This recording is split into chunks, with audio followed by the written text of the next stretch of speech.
अस्सलाम वालेकुम, welcome back to my YouTube channel. तो कैसे आप सब लोग? उम्मीद करते हैं कि बिल्कुल खैरियत से होंगे। तो आज हम स्टार्ट करने जा रहे हैं सेकेंड ईयर की फ़िज़िक्स का फर्स्ट टॉपिक। इससे पहले मैंने आपको एक लेक्चर दिया था जिसके अंदर हम लोगों ने कुछ बेसिक्स सीखे थे। उस लेक्चर में हम लोगों ने पॉजिटिव चार्जेस के बारे में देखा था, नेगेटिव चार्जेस को हम लोगों ने देखा था, हम लोगों ने चार्जेस की अट्रैक्शन और रिपल्शन देखी थी। अट्रैक्शन में हमारे पास क्या होता है, जो हमारे पास सेम चार्जेस होते हैं, आधर वो पॉजिटिव हो आधर वो नेगेटिव हो, तो वो क्या करते हैं, उनमें आपस में अट्रैक्शन होती है। और जो अपोजिट चार्जेस हमने देखा था उनके दरमियान में क्या होती है, हमारे पास उनमें हमारे पास रिपल्शन होती है, यानी कि वो आपस में एक दूसरे को परे धकेलते हैं। ठीक है, हम लोगों ने स्टार्टिंग वाले लेक्चर में ये देख लिया था। तो आज हम स्टार्ट करने वाले हैं लेक्चर 1 है हमारा सेकेंड ईयर की फ़िज़िक्स से। टॉपिक का नाम है कूलम्स लॉ।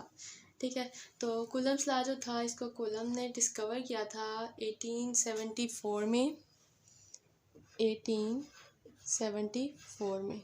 ठीक है, कूलम ने इसको डिस्कवर किया था। और इसके दो पोर्शंस हैं, हम पहले इसके जो दो पोर्शंस हैं उनको देख लेते हैं।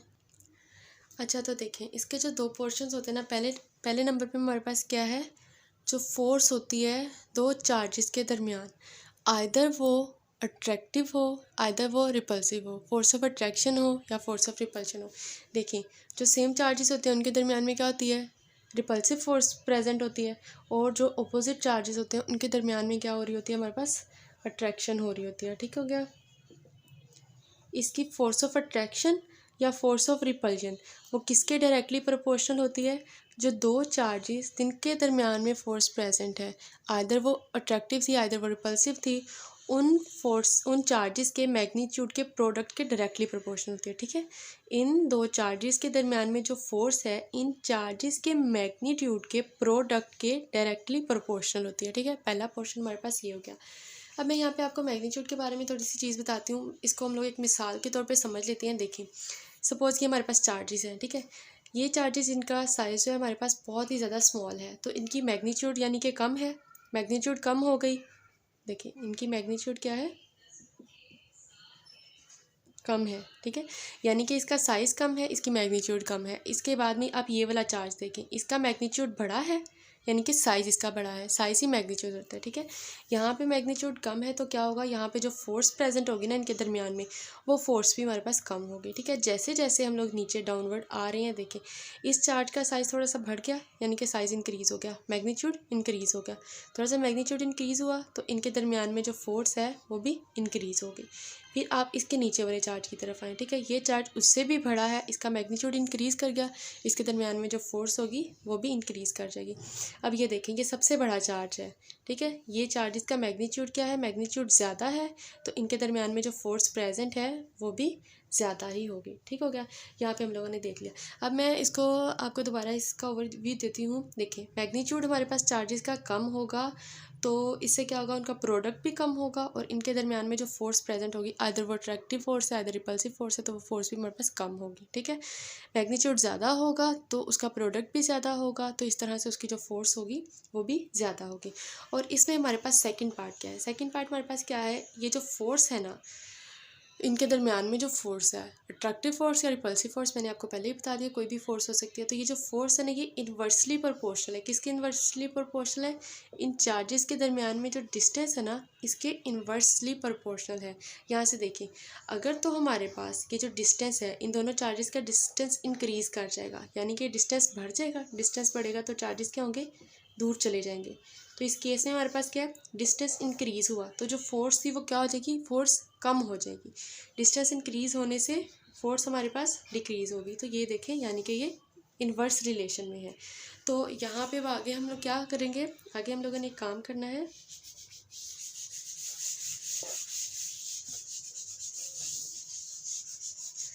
अब ये हमारे पास इक्वेशन ए है और ये जो है ये हमारे पास इक्वेशन बी है। ठीक है, अब हम लोगों ने क्या कर देना है, इक्वेशन ए और इक्वेशन बी को हम लोगों ने कंबाइन कर देना है। तो हमारे पास ये क्या बनेगा, F is directly proportional to product of magnitude of two charges and inversely proportional to square of the distance between them. ये हमारे पास इक्वेशन बन गई। अब आप लोगों को ये चीज़ तो पता है कि जब हम लोग प्रोपोर्शनैलिटी का साइन जो है इसको रिमूव करते हैं तो यहाँ पे हमारे पास कोई ना कोई कांस्टेंट प्रेजेंट ज़रूर होता है।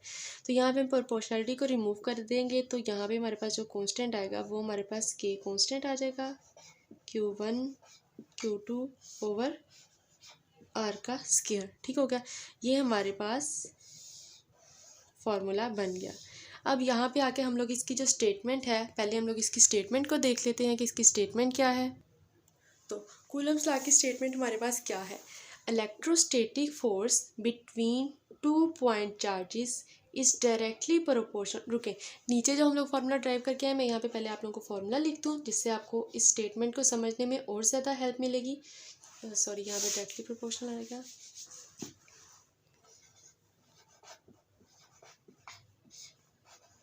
ठीक है, अब देखिए, electrostatic force between 2 point charges, 2 point charges जो हम लोगों ने लिए थे उनके दरमियान में जो हमारे पास इलेक्ट्रोस्टैटिक फोर्स थी, वो electrostatic force is directly proportional to product of 2 charges. 2 charges, Q1 charge था, एक Q2 चार्ज था, दोनों चार्जेस के प्रोडक्ट के डायरेक्टली प्रोपोर्शनल है। एंड इन्वर्सली प्रोपोर्शनल है किसके, to square of the distance between them. वो जो 2 चार्जेस थे उनके दरमियान का जो डिस्टेंस था उस डिस्टेंस के स्क्वायर के इन्वर्सली प्रोपोर्शनल है। ठीक हो गया, ये इसकी हमारे पास स्टेटमेंट आ गई। यानी कि जो इलेक्ट्रोस्टैटिक फोर्स है ये डायरेक्टली प्रोपोर्शनल है उन दोनों चार्जेस के प्रोडक्ट के, और इन्वर्सली प्रोपोर्शनल है उन दोनों चार्जेस के दरमियान में जो हमारे पास डिस्टेंस था उसकी। हम लोगों ने यहाँ पे भी इसकी स्टेटमेंट देख ली, तो अब हम दोबारा से इसके फॉर्मूला की तरफ मूव करते हैं। अच्छा, तो अब देखिए, मैंने आपको बता दिया था कि जब हम लोगों ने प्रोपोर्शनैलिटी का साइन रिमूव करना है तो यहाँ पे हमारे पास कोई ना कोई कांस्टेंट आता है। तो इस केस में हमारे पास के कांस्टेंट आ गया। अब के कांस्टेंट हमारे पास क्या है, ये हमारे पास है कूलम्स कांस्टेंट। ठीक हो गया, इसको हम लोग कूलम्स कांस्टेंट कहते हैं। और इसकी वैल्यू क्या है, इसकी वैल्यू हमारे पास K is equals to 9 multiply by 10 की पावर 9, और इसका यूनिट है न्यूटन मीटर स्क्वायर पर कूलम स्क्वायर। ठीक हो गया, अब इसका यूनिट कैसे ड्राइव करते हैं, मैं आपको ज़रा इसके यूनिट के बारे में बता दूं कि इसका यूनिट हम लोगों ने कैसे ड्राइव करना है।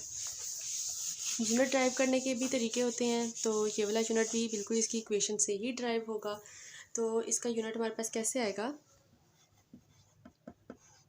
हम लोग ड्राइव करने लगे इसका यूनिट। तो देखिए, हमारे पास ये वाला फार्मूला था, तो इस फार्मूले से हम लोगों ने क्या करना है, हमने के की वैल्यू निकाल लेनी है।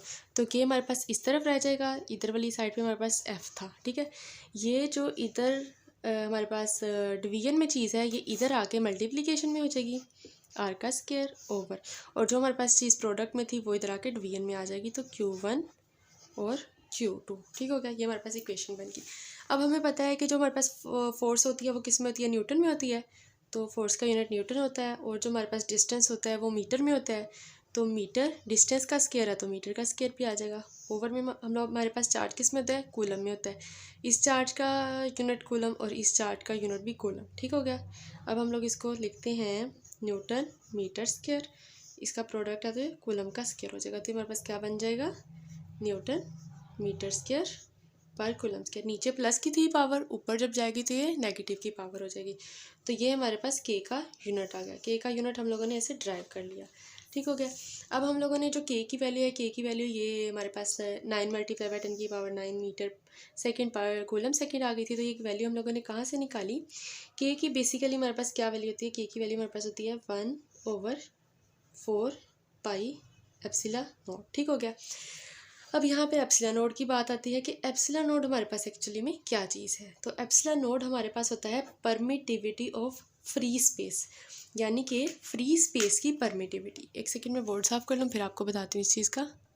तो हम बात कर रहे थे एप्सिलॉन नोड की कि एप्सिलॉन नोड हमारे पास क्या चीज़ है। एप्सिलॉन नोड हमारे पास है परमिटिविटी ऑफ फ्री स्पेस, यानी कि देखें हमारे पास ये 2 चार्जेस हैं, तो चार्जेस हैं, इनके दरमियान में हमारे पास क्या है, वैक्यूम है, यानी कि फ्री स्पेस है। तो ये जो फ्री स्पेस है ना, ये हमें कितने % अलाउ करती है, हमें परमिट करती है, इजाज़त देती है कि ये चार्जेस अब एक दूसरे को रिपेल कर सकें। ये जो वैक्यूम है ना, ये हमें कितने % या कितनी इजाज़त देता है कि ये चार्जेस एक दूसरे को रिपेल कर सकें। ठीक हो गया, इस चीज़ को हम लोग कह देते हैं परमिटिविटी। यहाँ पे मैं लिख देती हूँ क्या चीज़ है हमारे पास, परमिटिविटी ऑफ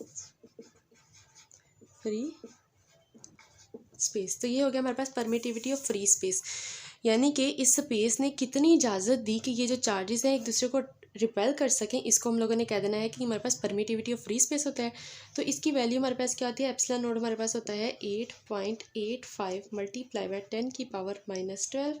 और इसका जो यूनिट होगा, यूनिट हमारे पास के का जो यूनिट था ना हमारे पास न्यूटन मीटर स्क्वायर पर कूलम स्क्वायर, इसके इन्वर्स होगा, क्योंकि ये ओवर में आ रही है चीज़, यानी कि इसके इन्वर्सली रिलेटेड है। तो ये जो यूनिट है इसके इन्वर्स होकर आ जाएगा। तो क्या बनेगा हमारे पास, कूलम स्क्वायर पर न्यूटन पर मीटर स्क्वायर। तो ये आ गया इसका यूनिट।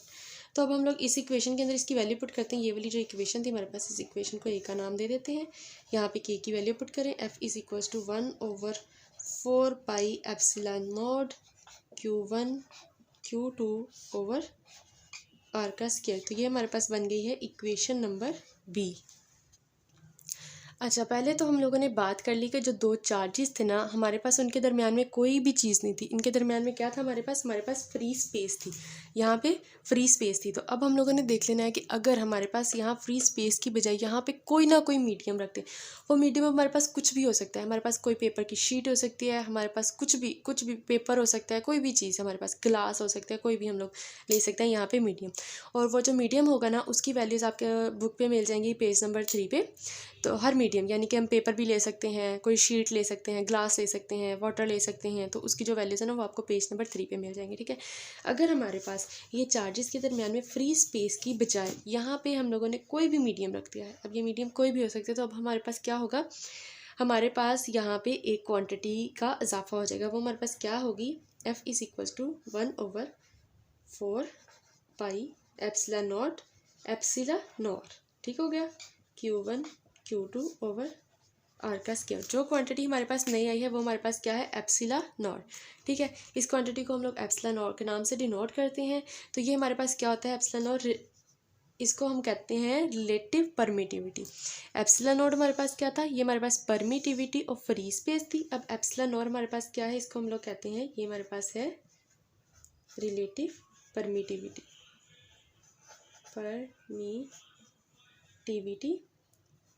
Of that medium. जो हमने मीडियम रखा है उस मीडियम की रिलेटिव परमिटिविटी होती है हमारे पास एप्सिलॉन नॉट। यहाँ तक क्लियर हो गया। तो अब रिलेटिव परमिटिविटी क्या होता है, बिल्कुल ऐसे जैसे परमिटिविटी ऑफ फ्री स्पेस थी, यानी कि फ्री स्पेस अलाउ करती है इन चार्जेस को कि कितने % वो रिपेल कर सकें। जैसे हम लोगों ने यहाँ पे पढ़ा था कि स्पेस कितना अलाउ करती है इन चार्जेस को कि वो रिपेल कर सके, वो हमारे पास परमिटिविटी ऑफ फ्री स्पेस था। इसी तरह से रिलेटिव परमिटिविटी होती है, यानी कि ये जो मीडियम है ना ये कितना अलाउ करता है इन चार्जेस को कि ये एक दूसरे को रिपेल कर दें, ये हमारे पास रिलेटिव परमिटिविटी होता है। ठीक है, अब हम लोगों ने क्या करना है, अब हम लोगों ने यहाँ पर जो इक्वेशन है, अब इस इक्वेशन को हम लोगों ने अरेंज कर लेना है। इस इक्वेशन को आप इक्वेशन नंबर सी का नाम दे दें। इस इक्वेशन को कैसे हम लोग करेंगे, अरेंज 1/एप्सिलॉन नॉट अलग कर दें, 1/4πε0 ऐसे ही लिखते हैं, Q1 Q2 ओवर आर का स्क्वायर। अब आप यहाँ पे देख सकते हैं कि ये वाली जो वैल्यू है ये किस चीज़ की वैल्यू है, इस इक्वेशन पे है, इक्वेशन नंबर बी पे। ये सारी की सारी क्वांटिटी किसके इक्वल है, एफ के इक्वल। इस क्वांटिटी को हम लोग कोई और नाम दे देते हैं, एप्सिलॉन नॉट का। एप्सिलॉन नॉट वो वाली फोर्स है, वो इलेक्ट्रोस्टैटिक फोर्स है जब चार्जेस के दरमियान में कोई मीडियम था, और जो एफ है ये वो इलेक्ट्रोस्टैटिक फोर्स है जब चार्जेस के दरमियान में वैक्यूम था, यानी कि फ्री स्पेस थी। ठीक हो गया, एफ नॉट अब हम लोगों ने उस फोर्स को नाम दे दिया जब मीडियम प्रेजेंट था। ठीक है, अब ये वाली जो क्वान्टिटी है ये हमारे पास इस एफ के इक्वल है, तो यहाँ पर हम पुट कर देंगे F naught is equals to 1/एप्सिलॉन नॉट। यहाँ पे अब हम लोगों ने पुट कर दिया है f।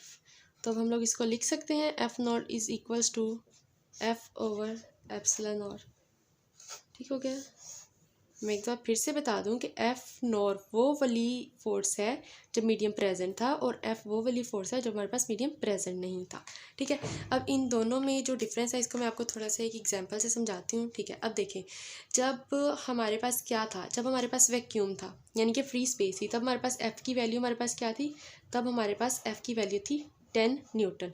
और जब हमारे पास मीडियम प्रेजेंट हो गया, सपोज करें जब हमारे पास मीडियम हम लोगों ने रख दिया, मीडियम प्रेजेंट हो गया, तो हमारे पास जो इक्वेशन थी उसमें एप्सिलॉन और एक्सट्रैड हो गया, और जो मीडियम प्रेजेंट है इसकी वैल्यू हमारे पास फ़र्ज़ कर लें कि इसकी वैल्यू है हमारे पास 2। ठीक है, यानी कि एप्सिलॉन और इज़ इक्वल टू 2, तो यहाँ पे 2 आ जाएगा। तो जब हम लोग यहाँ पे 2 पुट करेंगे, F dash is equal to ऊपर 10 पुट कर दें, ओवर में 2 पुट कर दें तो क्या बन जाएगा हमारे पास 5, यानी कि एफ डैश की वैल्यू हमारे पास 5 न्यूटन आ जाएगी। देखिए एफ डैश की वैल्यू हमारे पास क्या आई है 5 न्यूटन आ गई। यानी कि जो हमारे पास फोर्स है, जब वैक्यूम था, चार्जेस के दरम्यान में कोई चीज़ नहीं थी, तो तब हमारे पास फोर्स ज़्यादा थी। जब हमने कोई मीडियम प्लेस कर दिया तो हमारे पास जो फोर्स थी वो हमारे पास कम हो गई। तो हम लोग क्या लिख सकते हैं, F dash is always smaller than F. ठीक हो गया, ये हमारे पास अब एक क्वांटिटी मिल गई कि इलेक्ट्रोस्टैटिक फोर्स तब हमेशा कम होगी जब हमारे पास चार्जेस के दरम्यान में कोई ना कोई मीडियम प्रेजेंट होगा। जब हमारे पास मीडियम प्रेजेंट नहीं होगा तब हमारे पास जो फोर्स होगी वो उस फोर्स से ज़्यादा होगी जब मीडियम प्रेजेंट था। तो अब हम लोगों ने देखनी है vector form of Coulomb's law. Coulomb's law की वेक्टर फॉर्म हमारे पास क्या होती है। इसके लिए हम लोगों ने क्या किया है, हम लोगों ने 2 पॉजिटिव चार्जेस ले लिए हैं। एक चार्ज का नाम हमारे पास Q1 है, दूसरे चार्ज का नाम हमारे पास Q2 है। इनके दरमियान में जो डिस्टेंस है वो हमारे पास R डिस्टेंस है। ठीक हो गया। अब इनके दरमियान में जो फोर्स है वो कौन सी फोर्स है, सेम चार्जेस है, उस वजह से फोर्स ऑफ रिपल्शन है। ठीक है, इनके दरमियान में रिपल्सिव फोर्स प्रेजेंट है, यानी कि इस चार्ज ने इस चार्ज को परे की तरफ धकेलना है। ठीक है, इसने इसको उधर की तरफ धकेला, यानी कि फोर्स किस पे लगी, सेकंड चार्ज यानी कि Q2 चार्ज पे लगी, और किसने लगाई, Q1 चार्ज ने लगाई। ठीक हो गया, ये हमारे पास फोर्स है Q1 चार्ज ने जो Q2 चार्ज पे लगाई उसको परे की तरफ धकेलने के लिए। ठीक हो गया, जब फोर्स इस डायरेक्शन में लगी तो ये एक वेक्टर क्वांटिटी है, तो यहाँ पे हमारे पास यूनिट वेक्टर भी होगा, तो यूनिट वेक्टर को हम लोग R कैप से डिनोट करेंगे, तो यहाँ पे भी R21 आ जाएगा। ठीक है, अब जैसा कि इस चार्ज ने इस चार्ज पे रिपल्सिव फोर्स लगाई, उसी तरह से ये चार्ज भी इस चार्ज के ऊपर कोई ना कोई रिपल्सिव फोर्स लगाएगा। ठीक है, जब इस चार्ज ने इस पे रिपल्सिव फोर्स लगानी है वो इस डायरेक्शन में लगेगी, यानी कि अब हमारे पास Q1 चार्ज पे फोर्स लगी है और लगाई किसने है, Q2 चार्ज ने। ठीक हो गया, ये फोर्स हमारे पास F12 आ जाएगी। तो जैसे कि यहाँ पे हम लोगों ने देखा कि वेक्टर आइडेंटिटी है, वैसे ही ये वेक्टर आइडेंटिटी है, और यहाँ पे भी हमारे पास एक यूनिट वेक्टर जिसको हम लोगों ने R कैप से डिनोट करना है, R12 आ जाएगा। ठीक हो गया, अब इसकी इक्वेशन लिखते हैं। जो Q1 चार्ज ने Q2 चार्ज पे फोर्स लगाई वो हमारे पास क्या फोर्स थी, वो हमारे पास F21 थी। इसको हम लोगों ने ऐसे लिखना है, इसकी वैल्यू थी K Q1 Q2 over R का स्क्वायर।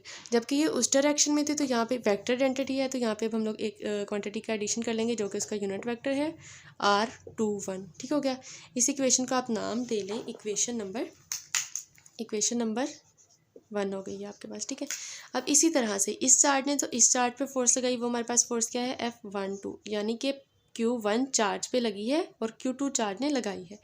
ये भी इसकी वैल्यू भी बिल्कुल as it is Q1 Q2 over में R का स्क्वायर, तो यहाँ पे भी यूनिट वेक्टर है R12 कैप के साथ। ठीक हो गया, ये हमारे पास बन गई है इक्वेशन नंबर 2। ठीक हो गया, अब हम लोगों ने ये देखना है, देखें अब ये वाला जो यूनिट वेक्टर है हमारे पास जो R21 है ये किस डायरेक्शन में, उस डायरेक्शन में है, और जो हमारे पास R12 है ये हमारे पास किस में है, इस वाली डायरेक्शन में है, यानी कि ये दोनों एक दूसरे के ऑपोजिट है।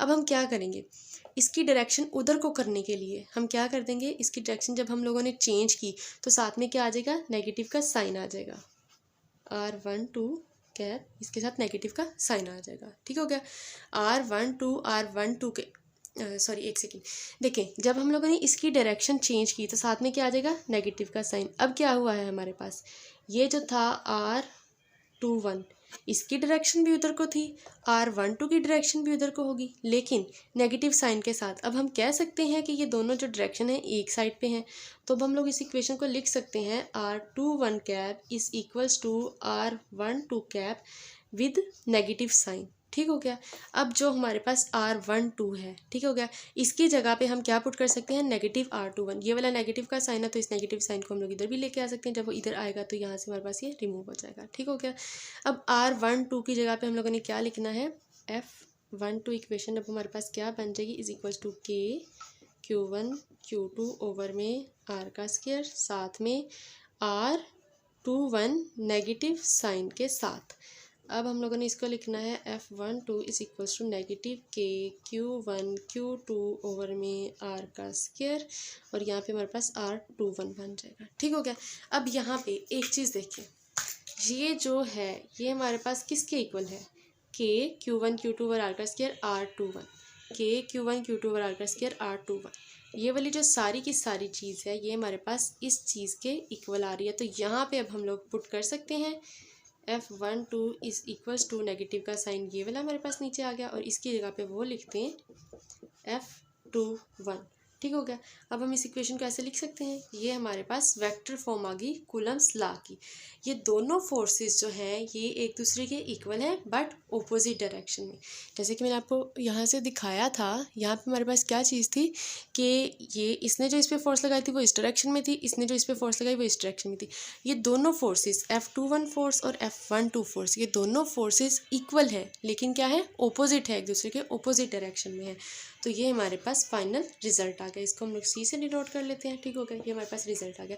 ये चीज़ अब हमारे पास क्या रिप्रेजेंट कर रही है, ये हमारे पास रिप्रेजेंट कर रही है कि जो कूलम्स फोर्स है वो एक म्यूचुअल फोर्स है, यानी कि एक दूसरे के इक्वल है लेकिन अपोजिट डायरेक्शन में, दोनों डायरेक्शन में ये लग सकती है। तो आज का लेक्चर यही था। अगर आपको इस लेक्चर से रिलेटेड कोई भी क्वेश्चन पूछना है, कोई भी सवाल आपके माइंड में है तो आप वो कमेंट सेक्शन में पूछ सकते हैं। नेक्स्ट वीडियो जो है वो आपको अगले टॉपिक पे मिल जाएगी।